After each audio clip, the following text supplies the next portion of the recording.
ফুলপুরে যুবদলের ৪৭তম প্রতিষ্ঠাবার্ষিকী উপলক্ষে আনন্দ র্যালি ও আলোচনা সভা।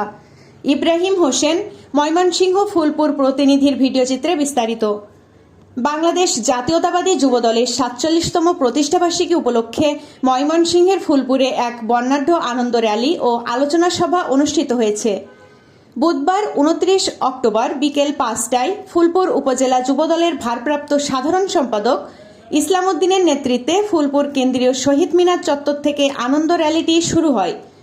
র্যালিটি পৌর শহরের বিভিন্ন গুরুত্বপূর্ণ সড়ক প্রদক্ষিণ করে হাসপাতাল রোডের আমুয়াকান্দা মোড়ে এসে এক সংক্ষিপ্ত সমাবেশের মাধ্যমে শেষ হয়। অনুষ্ঠানে প্রধান অতিথি হিসেবে উপস্থিত ছিলেন সাবেক সংসদ সদস্য, সাবেক উপজেলা চেয়ারম্যান, কৃষক দল কেন্দ্রীয় কমিটির সহসভাপতি ও বীর মুক্তিযোদ্ধা আলহাজ অ্যাডভোকেট আবুল বাশার আকন্দ।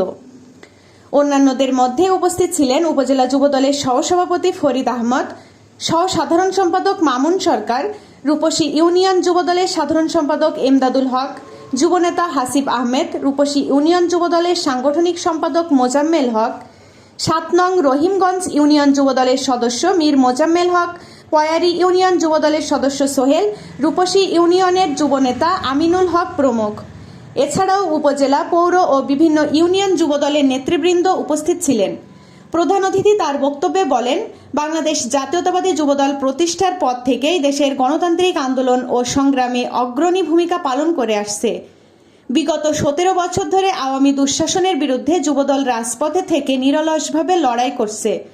আগামী জাতীয় সংসদ নির্বাচনে ধানের শীষের বিজয় নিশ্চিত করতে যুবদলের সর্বোচ্চ ভূমিকা রাখবে।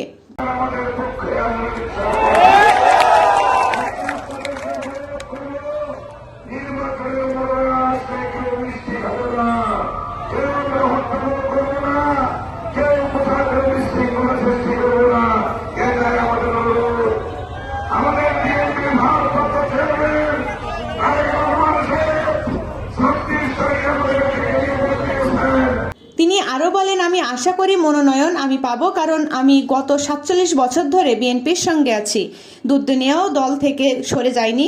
তাই মনোনয়ন যদি আমাদের পক্ষে আসে তাহলে কেউ যেন অতি উৎসাহিত হয়ে আনন্দ ফুর্তি বা বিশৃঙ্খলা সৃষ্টি না করেন।